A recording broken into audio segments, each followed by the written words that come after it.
Now, number 3 is one that I've actually really been challenged by for many, many years, professionally and personally. And I haven't quite found the right word and verbiage for this, but it looks like making myself small. It looks like being apologetic for my services, and it looks like kind of being really meek.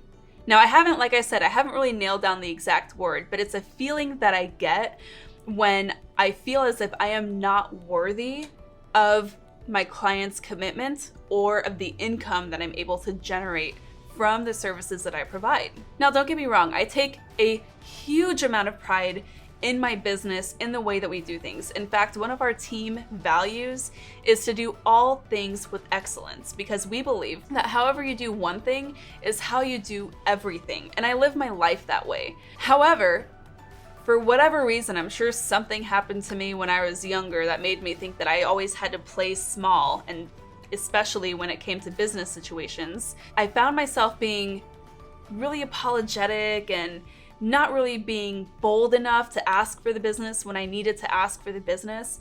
And I lost out on a lot of opportunities because of that. So yeah, a lot of this actually did require some inner work and me recognizing the value that I have to offer, and understanding my worth, not only as like a person, yes, but also as a business owner in these different situations. And it's something that I'm continuing to work on. And the more that I'm really starting to allow myself and empower myself in these situations, the easier it is for me to be bold when I need to be bold. It's made me a better leader. It's made me a better negotiator. It's made me a better real estate agent. And it's also made me a better partner, wife, and mother.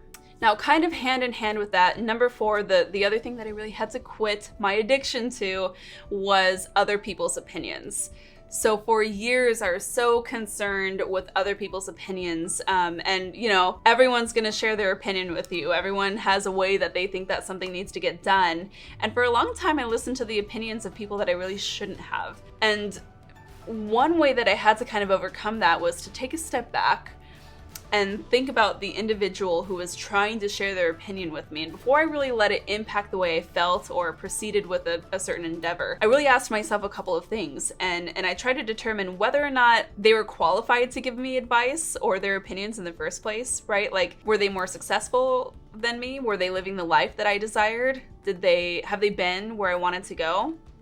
If they didn't meet that simple criteria, that very simple litmus test, their opinion no longer mattered. And that didn't mean that I didn't show them respect or that I wasn't cordial, but it just meant that I didn't allow that to hold me back anymore. Now, on the flip side of that, the 5th thing that I had to really let go of was the comparison mindset. And I know that we are all victims of this, especially thanks to the highlight reel of social media.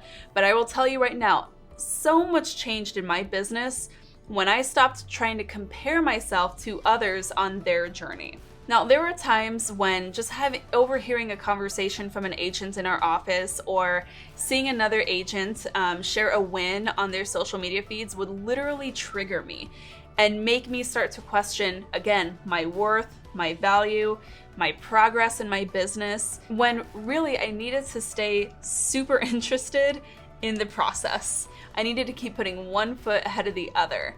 And as long as you can really focus on your perfect timing, your perfect process, what's next for you and your business, that really helps you drown out all the other comparison games. And if it's really bad for you, I suggest that you straight up unfollow people who trigger you.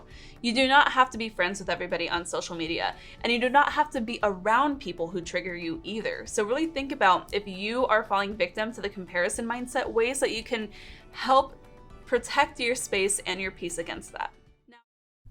Thank you so much for watching this quick win series here on our YouTube channel. Of course, any resources or additional videos mentioned during this quick win are linked below in the caption, so check that out. And if you have not yet, be sure to hit subscribe to this channel and hit that bell notification icon to be notified every time we're dropping other quick wins just like this.